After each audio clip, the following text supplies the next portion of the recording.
Il y a des gens qui vont arriver progressivement, la salle est en train de se remplir. Bonjour Nicolas.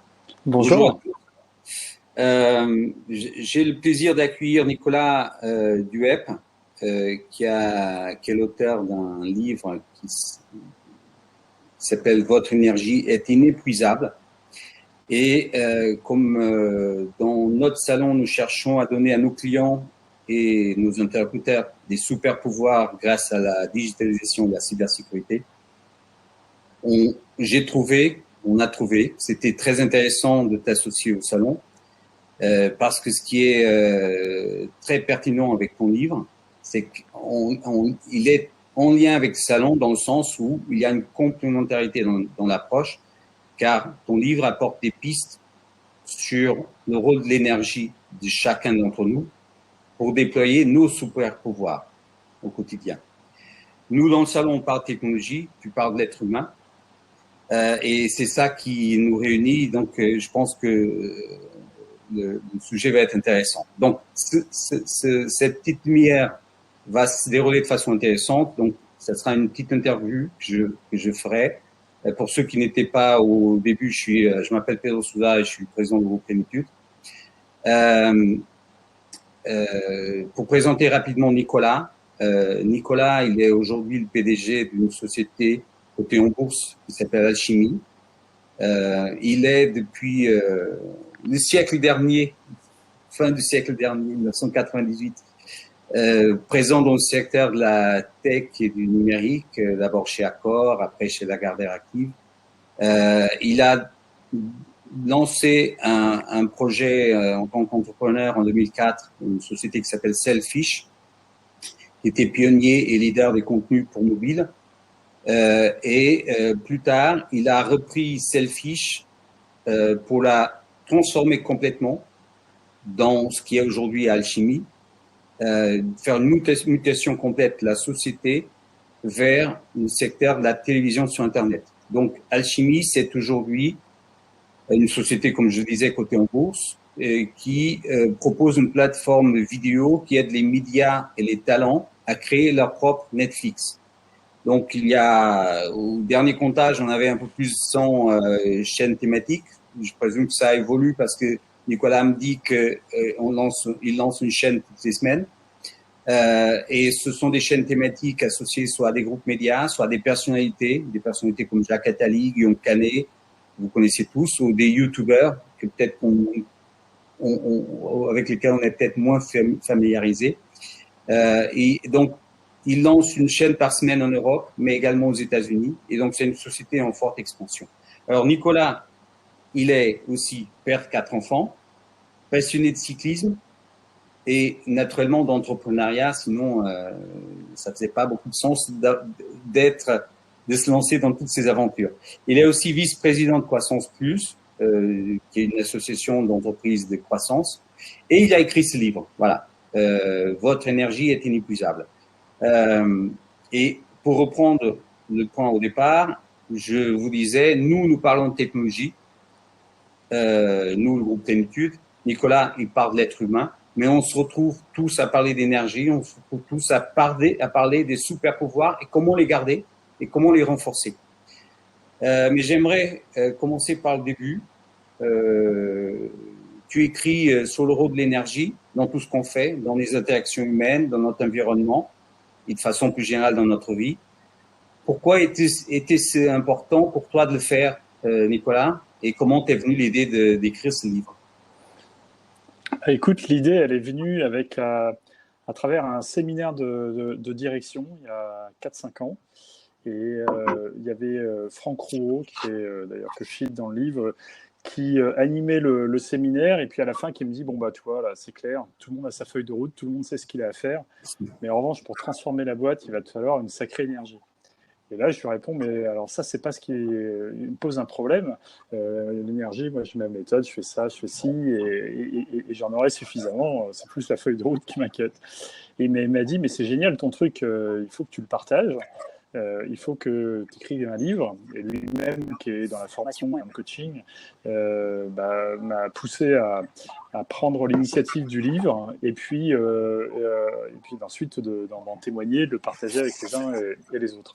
Et donc, il m'a servi de sparring partner, parce que écrire un bouquin, ça prend quand même pas mal de temps. Structuré, il faut que ça soit lisible, il faut que ça soit fluide. Et Franck m'a aidé pour faire cet exercice. Ok. Je tiens juste à dire, si vous avez des questions à poser, il y a un chat en bas à droite, donc vous pouvez les poser par écrit. Je vais les récupérer au fur et à mesure que vous avez des questions. Donc, soyez à l'aise pour poser des questions à Nicolas.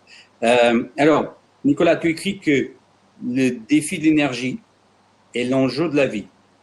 Et tu racontes une petite histoire avec un jeu d'enfant d'un garçon qui s'appelle Léo, avec une voiture qui a 4 piles. Tu peux nous raconter, pour illustrer ton livre, tu peux commencer par nous raconter un peu cette histoire? Alors, en fait, le livre, c'est avant tout un témoignage d'un père de famille, d'un entrepreneur, d'un cycliste, de vous et moi. C'est en aucun cas un cours de technique, c'est absolument pas donner des leçons ou un coaching fait par un expert de quoi que ce soit. Donc le but du jeu, c'était de finalement mettre des mots sur ce qu'on ressent tous, ce qu'on est tous amenés à faire quand on gère son énergie. On a l'impression de se faire voler de l'énergie, on a l'impression d'en donner de façon à fond perdu parfois. Et en fait, mais sans dévoiler toute l'histoire, parce qu'on va faire trotter un peu de teasing une fois que chacun lise le livre. Mais on rentre par une fable, une petite histoire qui est celle de Léo, qui a 4 piles, et finalement 4 piles qui vivent dans une voiture électrique et qui n'ont pas du tout le même ressenti de l'exercice qui leur est demandé, certaines étant généreuses, d'autres étant plutôt le pied sur le frein, et finalement étant des images de ce que nous sommes tous dans la vie et de la façon dont on appréhende la dépense d'énergie. Alors, le livre, il est beaucoup, tout se passe beaucoup autour des flux d'énergie, hein, avec les autres, avec notre environnement, mais beaucoup avec les autres quand même. Et dans ces flux, tu expliques qu'il y a toujours un émetteur et un récepteur, et que ces flux d'énergie peuvent être positifs et négatifs. Oui, alors en fait, ce que j'essaye de poser très rapidement, c'est qu'on est tous porteurs d'une jauge. Et au début de la journée, on a tous de l'énergie. Et vous allez croiser des gens, vous allez vivre des moments, vous allez avoir de la météo, vous allez avoir de la musique, de choses qui vont vous nourrir ou de choses qui vont vous pomper de l'énergie. Et cette jauge, en fonction de son niveau, va faire que les interactions que vous allez avoir avec les personnes vont être différentes. Quand votre énergie est haute, vous êtes en mesure d'en donner, vous êtes en mesure d'en injecter dans des relations. En revanche, quand elle est basse, vous êtes dans ce cas-là plutôt enclin à aller en prendre aux uns et aux autres. Donc en fait, le premier exercice, c'est quand même de prendre conscience de sa jauge et de savoir là où on en est, et de savoir et d'avoir l'humilité de se dire je suis haut ou je suis bas. Et puis ensuite, vous allez, et je suis sûr, je vais prendre des exemples qui vont tous vous parler. Quand vous arrivez sur un open space le matin et puis qu'il y a quelqu'un qui passe de manière assez dynamique, ouais, salut, tu veux prendre un café? C'est plutôt le genre d'énergie positive, ça vous emmène. Si vous-même êtes positif, bien sûr, on va prendre un café, et donc là, vous êtes dans une synergie. Mais si vous avez aussi, dans cet open space, forcément croisé cette personne qui vous dit pas bonjour ou que vous retrouvez en réunion, avant même qu'elle ait parlé, avant même qu'elle ait formulé quelques commentaires, elle vous a déjà pompé l'air, elle vous a déjà pompé de l'énergie. Et il suffira qu'elle ne parle pas du meeting, et au bout d'une heure, vous sortez, vous êtes vidé, vous êtes complètement lessivé. Et donc là, vous êtes fait complètement pomper votre énergie. Et donc ces flux qui sont parfois positifs et donc peuvent créer de la synergie ou sont parfois négatifs et peuvent vous reprendre, vous retrouvez dans le livre, il y a une sorte de petite matrice. Quand vous êtes positif, vous pouvez choisir et vous croisez le chemin de quelqu'un de positif, vous êtes en synergie.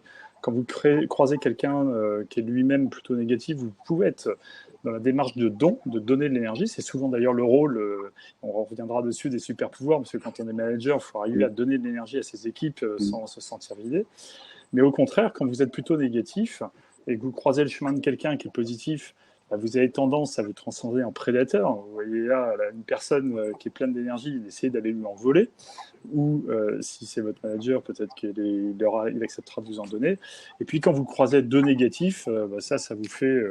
vous voyez très bien le croisement au carrefour, quelqu'un qui vous donne la priorité, et puis vous hélez tous les noms d'oiseaux qui vont bien, parce que vous êtes entre deux personnes négatives à ce moment-là. Et c'est hyper important de bien comprendre cette petite matrice, parce qu'en fait, à partir de là, tout découle dans le modèle de cette jauge et de ces interactions. Ces interactions, elles peuvent être humaines, elles peuvent être avec des lieux. Vous avez tous des maisons dans lesquelles vous vous ressourcez, vous avez des jardins dans lesquels vous avez un plaisir, vous avez des musiques qui vous font du bien, qui vous ressourcent, et vous avez aussi des maisons qui vous assèchent, hein, dans lesquelles vous dormez mal et qui vous plombent. Vous avez des météos, quand on a des météos comme en ce moment, il fait chaud et lourd, qui vous coûtent, donc vous vous sentez beaucoup plus fatigué en fin de journée.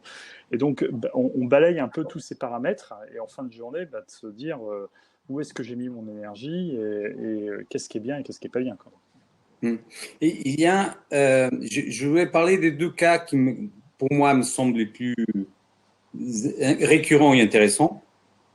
C'est le vol d'énergie, hein, quelqu'un qui te vole l'énergie, ou quand tu te retrouves à voler de l'énergie, tu ne te rends même pas compte. Et là, il faut sonner l'alerte rouge, je dis dans mes mots. Hein. Tu veux nous parler un peu du vol d'énergie, comment ça se passe? En fait, quand le vol d'énergie, c'est quand vous avez dans votre équipe quelqu'un qui est toujours stressé, qui vous lâche pas, qui vous repose pas mal de questions, etc. Et en gros, vous arrivez à le formuler, il vous pompe l'air. C'est quelqu'un qui vous prend de l'énergie. Et donc là, votre rôle de manager, c'est de discerner, est-ce que le don d'énergie que je vais lui faire, il est bien investi, ou est-ce qu'il est gaspillé? S'il est bien investi, parce que c'est quelqu'un qui a besoin d'être rassuré, et puis c'est quelqu'un qui a d'énormes qualités techniques, et donc bien rassuré, il va vous réaliser un travail d'orfèvre, c'est quelque chose qui est bien investi.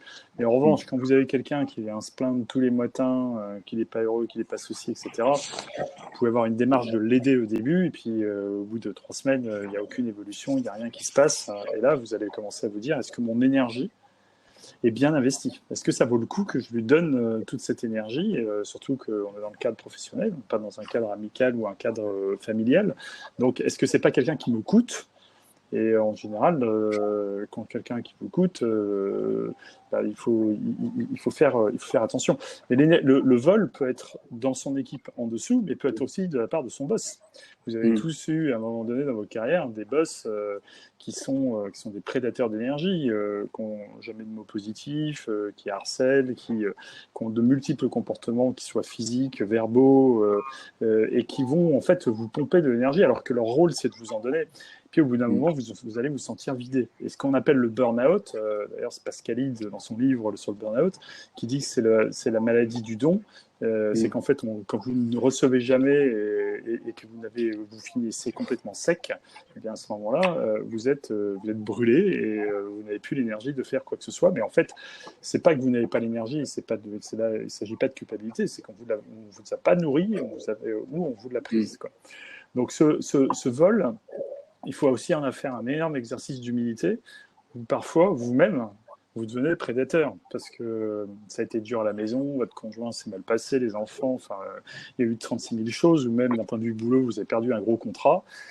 Bon, moi, j'essaye quand c'est comme ça, de faire attention, de ne pas aller me retourner sur les équipes pour leur voler l'énergie. Et ça va se passer par de l'énervement, ça va se passer par des mots cassants, ça va se passer par un agacement, ça va se passer par des meetings que vous allez vous mettre debout et puis tourner comme un lion en cage, et ainsi de suite. Enfin, plein d'éléments qui, en fait, vous volez de l'énergie à vos équipes. Et ça, c'est dévastateur, puisque j'en parle dans le livre, c'est un peu de jeu de chaise musicale derrière. Quand vous voulez de l'énergie à quelqu'un dans votre équipe, et bien lui, il va se retourner par rapport à sa propre équipe et puis lui reprendre de l'énergie. Et donc, de cette manière-là, vous démultipliez l'énergie négative dans votre boîte, dans vos équipes. Donc moi, j'essaye à ce moment-là de me dire, bon, je m'en vais, je vais faire du vélo, donc un après-midi, je vais faire du vélo, je me ressource, puis je me reconnecte plus tard.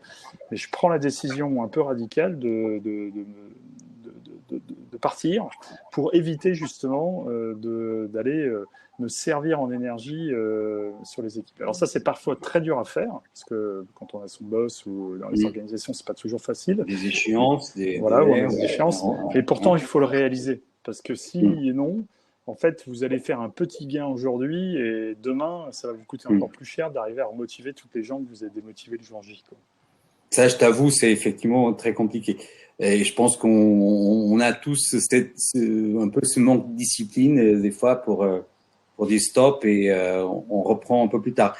À l'opposé, tu as la notion de synergie où finalement tu dépenses énormément d'énergie et tu te trouves davantage rechargé. Et il y a une histoire qui s'est passée avec toi en 1997, si je ne me trompe pas, au vélo. Tu veux nous raconter un peu cette histoire? En fait, quand on prend le temps de discerner en fin de journée, on se rend compte tous des gens qui vous ont nourri en énergie ou des gens qui vous ont pompé de l'énergie. Il y a des gens avec qui le courant passe bien. Souvent, ça devient des amis, même au bureau qui deviennent des amis. Alors, l'anecdote auquel tu fais référence, c'est en 97, c'est un autre étudiant avec qui je m'entendais vachement bien et qui était hyper positif, qui avait envie de faire plein de choses, moi aussi. Et puis un jour, on s'est dit, bon, bah tiens, il faudrait qu'on fasse un grand voyage en vélo. Où est-ce qu'on peut aller le plus loin? Et puis on a pris la carte de l'Europe. On s'est dit, bah tiens, on va aller tout au nord, au point le plus septentrional de l'Europe. Mais avant, vous avez pensé aller à La Baule. Voilà, au début, on se disait... Moi, je connais pas la vie de Nicolas, mais j'ai lu le livre, donc c'est pour ça que... Exactement, voilà. On était parti sur un petit voyage, et puis au bout d'un moment, on se dit, mais soyons ambitieux. Et puis, de fil en aiguille, on a bâti tout ce projet, et on a pris nos vélos, et on a fini au nord de la Norvège, au Cap Nord, parce que cette synergie faisait qu'il poussait une idée, je repoussais une autre, une ambition, une autre, ainsi de suite. Et ces personnes-là, qui sont parfois très différentes ou qui peuvent être techniquement pas forcément hyper pointues, bah, c'est des profils hyper intéressants parce que quand vous êtes en synergie avec quelqu'un, vous êtes capable de faire des choses incroyables, quoi. Et dans une équipe, il est hyper important d'avoir des éléments positifs comme ça qui créent de la synergie avec les autres parce que c'est des véritables moteurs. Puis quand c'est des gens généreux, ils sont capables d'aider ceux qui parfois ont des petits creux de vague. Exactement. D'ailleurs, dans ces notions de flux et d'échange, tu as un certain nombre de questions que tu te poses fréquemment, si j'ai bien compris. Suite à un échange, pendant l'échange, tu te demandes est-ce que je suis à l'aise? Est-ce que cet échange me fait du bien? Est-ce que j'ai envie de donner du temps, des idées? Et ça, sont des questions qui te permettent de positionner par rapport à l'échange en cours, c'est ça, je présume, et que donc te disent, voilà, je continue ou je m'arrête, je présume. Alors, c'est comme ça que c'est le cas. Je propose à travers les différents chapitres, différents petits exercices, mais effectivement, par exemple, en fin de journée, vous prenez votre agenda, vous prenez un crayon vert et un crayon rouge, et puis vous regardez les différents meetings que vous avez eus, et vous entourez en vert les meetings qui vous ont apporté l'énergie, et en rouge, les meetings qui vous ont coûté. Juste de faire cet exercice pour pouvoir être plus à même de recalibrer son agenda ensuite, parce que quand vous croisez des personnes qui sont vraiment des vampires d'énergie, bah vous allez faire en sorte de ne pas les revoir. Alors quand vous êtes obligé, vous allez vous prendre vos précautions, mais quand vous n'êtes pas obligé, vous allez faire en sorte de ne pas les remettre dans votre agenda. A contrario, quelqu'un avec qui vous avez eu beaucoup d'idées, vous avez eu beaucoup d'envie, vous avez nourri beaucoup d'ambition pour la boîte, ça, vous allez faire en sorte de s'assurer que vous avez, je sais pas, un déjeuner, un pot toutes les semaines. Et donc, c'est une façon de gérer son énergie, parce que bien évidemment, il y a comment on se recharge, mais avant, c'est comment on évite de gaspiller son énergie. Et là, on a une façon assez astucieuse d'éviter de la dilapider. Alors, il y a un autre concept lié à ces flux, qui est la chaîne de génération de flux. Où tu donnes un exemple avec ta famille, avec tes enfants. Je ne sais pas si tu te rappelles cet exemple, où un message mal passé avec un enfant se transmet d'enfant en enfant et ça progresse.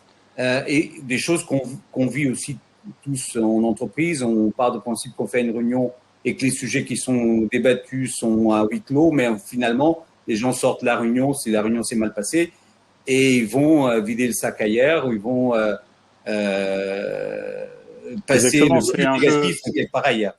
On en parlait un peu tout à l'heure, mais c'est l'énergie, c'est un jeu de domino. Quand quelqu'un vous donne de l'énergie, vous êtes vous-même ressourcé, vous avez envie d'en redonner à d'autres, vous avez envie d'être en synergie. Quand on vous a volé, vous vous retrouvez sorti vidé de votre meeting, vous allez vous retourner vers votre propre équipe, vers vos propres collègues pour vous ressourcer, pour pouvoir vous redonner de l'énergie. Donc en fait, l'exemple que tu prends, bah, c'est un exemple que chacun a vécu où je rentre, j'ai une parole malheureuse vis-à-vis d'un de mes fils qui se sent humilié événement et qui mécaniquement se tourne vers le plus petit pour lui taper de l'énergie à nouveau et le dîner part en sucette et tout le monde finit par s'engueuler. Mais à la base, c'est pas que les sujets de conversation sont mal appropriés ou qu'il y a du débat. Le vrai problème, c'est que je suis venu autour de la table avec une grosse dose d'énergie négative et que j'ai injecté de l'énergie négative dans des relations qui n'avaient pas lieu d'être. Et ça, c'est extrêmement dur parce que quand vous êtes un père de famille ou vous êtes un mari ou n'importe, vous êtes sur des relations où vous n'avez qu'à donner de l'énergie. Normalement, vous ne devez pas en prendre. Et quand vous revenez du bureau vidé, le premier mécanisme, c'est quand même d'aller prendre de l'énergie sur les gens qu'on aime. Et quand on aime, on ne vole pas l'énergie, on la donne. Et c'est là qu'il y a une grosse ambiguïté qu'il faut savoir gérer, faire un sas de décompression, passer par la salle de sport, se recharger, aller lire, etc.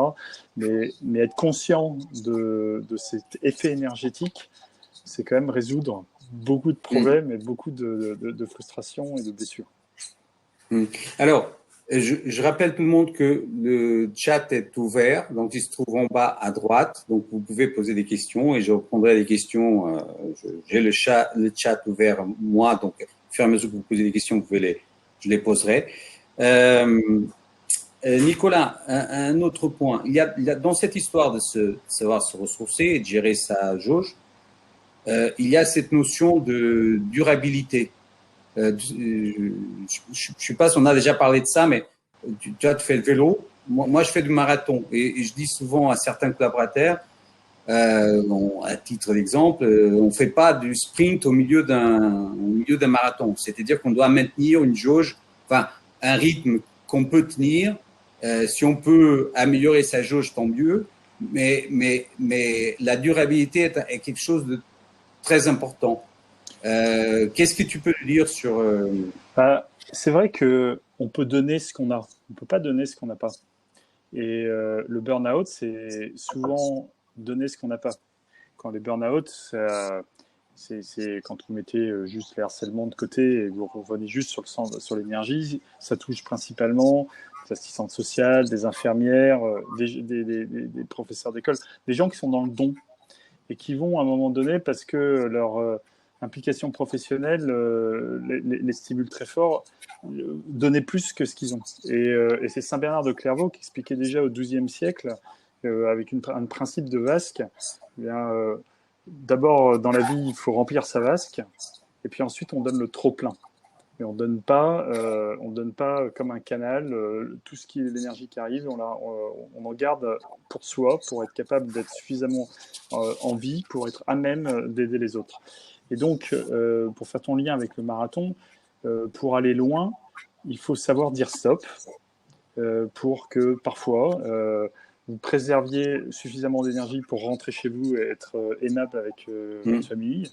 Préserviez de l'énergie pour pouvoir préserver vos clients demain dans un meeting ou cet après-midi dans un rendez-vous important de négociation. Et donc, être conscient de dans chaque meeting ou chaque relation, est-ce que j'ai l'énergie qui est en train de sortir ou est-ce que j'ai l'énergie qui est en train de rentrer, c'est un moyen de faire durer, parce que c'est le principe de la vasque, de la jauge, et de se dire où j'en suis. Et une jauge basse, on l'a vu ensemble, c'est assez dévastateur. Dans le principe dans le domaine de se recharger, de se ressourcer, il y a une méthode, un concept que tu utilises, que j'ai appelé, tu l'appelles, je pense, la marguerite des sphères, ces sphères. tu veux nous expliquer ça? Parce que ce que je trouve intéressant dans ce concept, c'est que finalement, on arrive à la conclusion que pour se ressourcer, des fois, il faut faire plus et pas moins. Alors en fait, on est tous multidimensionnels. On n'est pas juste des professionnels, un chef de projet ou un commercial ou je ne sais. On est à côté une personne, un citoyen engagé dans la vie civique. On peut être un sportif, on peut être un père de famille ou mère de famille, bien évidemment. On peut être aussi enfant avec de l'ascendant. Et donc, en fait, on a plein de sphères. Et il y a des sphères qui vous ressourcent et puis des sphères qui vous coûtent. Et donc, en fait, au gré de votre vie, à un moment donné, professionnellement, ça va un peu moins bien. Et on va chercher des succès pour quand même avoir de l'énergie positive. Bon, c'est le moment où, par exemple, la sphère sport va être mise en avant. C'est peut-être le moment où on va essayer de se donner des objectifs de marathon, d'aller à New York ou je ne sais où, essayer de faire un exploit pour essayer de compenser le fait que professionnellement, c'est un peu plus dur. Où on va se recentrer plus sur sa famille. Et donc, c'est à travers ce petit concept de sphère, de pétales de marguerite, c'est de prendre conscience qu'en fait, les points d'énergie, ils sont multiples, ils arrivent de plein d'endroits, et il faut que chacun les identifie bien, chacun fait son petit exercice pour se dire j'ai compris, c'est de là d'où ça vient. Tout à fait. Et voilà, moi, ce que j'ai retenu dans ce chapitre du livre, c'est ce qui est intéressant, parce que je pense qu'on le ressent un peu tous de façon intuitive, mais quand on le concrétise, après on peut le gérer de façon proactive, c'est que on sent tous, on a toute cette intuition qu'il y a certaines choses qu'on aime bien faire, et quand on les fait, on compte pas le temps, on se dépense, et à la fin on se retrouve rempli d'énergie. Et pourtant, on a fait plus. On n'a pas fait moins, on a fait plus. Et en faisant cela, on va pouvoir repartir sur les activités qui après vont nous pomper du temps, pomper de l'énergie, parce que finalement, on s'est ressourcé. Nous, on a ce cas avec le sport. Je pense que c'est ton cas pour le vélo, c'est aussi mon cas pour la course. Finalement, en me dépensant physiquement, je récupère de l'énergie pour tout le reste. C'est un phénomène un peu bizarre, mais c'est comme ça. Et donc, ça nous permet d'agir de façon proactive. Il y a un autre point qui me semble intéressant, c'est que tu dis, dans cette notion de bien se ressourcer, qu'il faut aimer sa mission. Et tu parles à un moment donné que c'est mieux d'être un champion olympique dans une discipline que d'un décathlonien moyen. Ouais. Tu veux élaborer un petit peu? En fait, je prends justement le cas d'un de mes collaborateurs qui était un excellent commercial, vraiment très très bon commercial. Mais il était ancré dans l'idée que après commercial, il faut faire directeur général. Et je lui disais, mais si un poste de directeur général adjoint, tu vas te retrouver avec de la finance, avec du management. Ce que tu aimes faire, c'est d'aller voir des clients, c'est de signer, c'est de les convaincre, c'est d'ouvrir, faire du business développement. Et c'était un très long débat. Il était ancré dans l'idée qu'il y a une pyramide et qu'il faut qu'il aille là-bas. Et donc, c'est ce qu'il a poussé à faire. Et c'était un échec. Parce qu'en fait, il vaut mieux être le meilleur de sa discipline, être champion olympique dedans et avoir les honneurs, la bonne dynamique et ainsi de suite, plutôt que de se retrouver moyen sur un truc qui, sur le papier, est plus important, mais qui fait que vous devenez totalement inconnu. Et ça, vous le retrouvez, par exemple, dans le vélo. Quelqu'un comme Romain Bardet, c'est une star dans la montagne, en contre-la-montre. C'est pas terrible. Mais donc, il vaut mieux travailler à fond la montagne pour devenir un grimpeur hors pair plutôt qu'un coureur moyen. Et c'est de cette manière-là qu'on nourrit aussi son énergie. Le temps passe, on arrive à la fin. J'avais encore plein de questions à te poser, mais bon, tant mieux que j'ai pas pu poser toutes les questions, parce que ça veut dire que chacun aura la possibilité de lire le livre et de compléter l'ensemble de l'histoire. Je pense que tu écris à la fin que booster l'énergie des autres reste l'une des idées qui t'anime le plus. En tout cas, je peux te garantir que moi, j'ai lu le livre, et avec cette interview, j'ai lu le livre et ça m'a boosté, ça m'a donné plein de bonnes idées. Et cette interview m'a conforté dans cette conclusion. J'espère que nos invités ont pu récupérer aussi des bonnes idées pour se ressourcer, qu'ils peuvent prolonger en lisant ton livre. Vous allez être contacté pour pouvoir récupérer gratuitement une copie. Je crois que tu l'offres. Pardon? Tu offres. Je l'offre, oui. On va l'offrir. On va offrir gratuitement une copie du livre à chacun. Nicolas, je te remercie infiniment pour cet entretien. Et je te dis à bientôt, peut-être sur le vélo, parce que je fais du triathlon aussi, je ne t'ai pas dit. Donc, peut-être qu'on peut se rencontrer un de ces jours sur le vélo. Mais je suis pas. Le vélo, c'est pas mon fort. Avec grand plaisir, avec grand plaisir. Merci beaucoup, Nicolas. Bon, et puis, merci bonne à lecture tous. à tous et pour tous les petits tips aussi qui sont échangés dans le livre. À bientôt. Merci.